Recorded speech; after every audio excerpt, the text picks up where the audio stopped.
Dictation start now.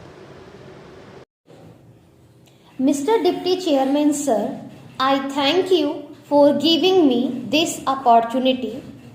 This address by the President is well drafted, well documented, and well intentioned. It is not a hazy illusion but rather a document in reality. What is the thinking of the government? What is the government doing?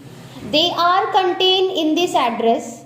Our Prime Minister wants to transform this country into a strong, educated, and modern country.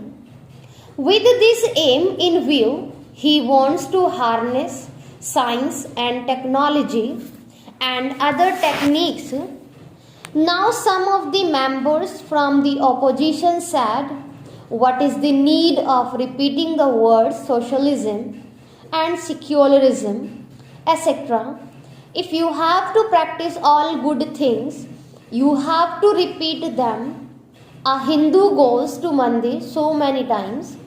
A Muslim repeats namaz 5 times a day. And the Christian goes to church. The reason is that he should do those good things. So, with that in view, we have to remind the people about the socialism, about the secularism. Now, the vision of this government was the vision of Mahatma Gandhi, vision of Pandit Jawaharlal Nehru, and of late Shrimati Indira Gandhi. We want to continue on the same path shown by these great leaders. Now, some of the members from the opposition pointed out there is a contradiction in our foreign policy statement regarding United States of America. Actually, there is no contradiction. We are a non-aligned nation and we have to maintain a balance. If we want to be very friendly with one bloc, we have to be friendly with other bloc also. No doubt we value the friendship with Soviet Russia, and there is a long paragraph on that. Since we are the leader of the non-aligned nation, we have also to improve relations with United States, but we are not an ally of any power, and therefore we have pointed out where the United States is committing mistakes. When they are arming Pakistan, we say that America is doing a wrong thing and not a right thing. Now, on the Afghanistan issue, one of the honorable members has pointed out that it is a childish sort of suggestion made by India, but he does not realize that in the political game of Afghanistan, there were only two powers, two superpowers, Russia and America. As America is playing the chess through Pakistan, which may prove dangerous for us, it is to the credit of our government, to the credit of our Prime Minister, what when Russia announced return of army from Afghanistan, they convey that to India, and also the American Deputy Foreign Minister has come to consult our Prime Minister to find the real good and permanent solution to Afghanistan issue. By that, India has gained in the world politics regarding Sri Lanka issue. Some members pointed out that we have done the same, but actually there was no other alternative left for us. That was the best option for India at that time.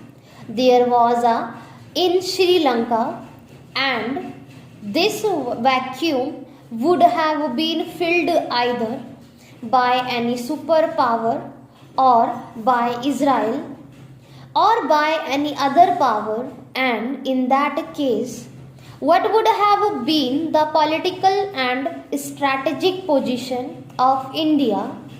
Therefore, we sent the Indian forces to Sri Lanka not to conquer but to bring normalcy and order in the framework of the constitution of that country, and for that also, for the first time, the Tamilians were given their right to vote and everything required in the normal life of the Sri Lanka government. It was a right move at that time. The person who takes initiative in any matter would meet with some resistance in the beginning, but I think the Sri Lankan policy of the government of India will succeed and peace and normalcy will come to Sri Lanka. Coming to the internal policy, this government of our Prime Minister has stood through two grim tests. One is forced by nature and another is hatched by conspirators. The first is the drought and floods.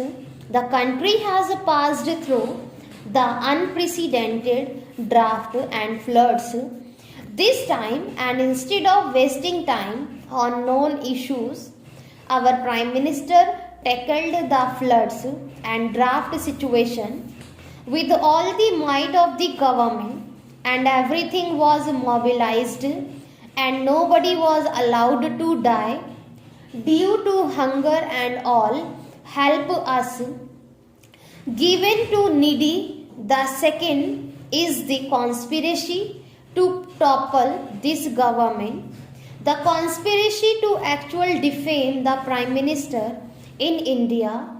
All the political parties move round. The political leaders, the people have said that we are not socialist and that we are forgetting socialism.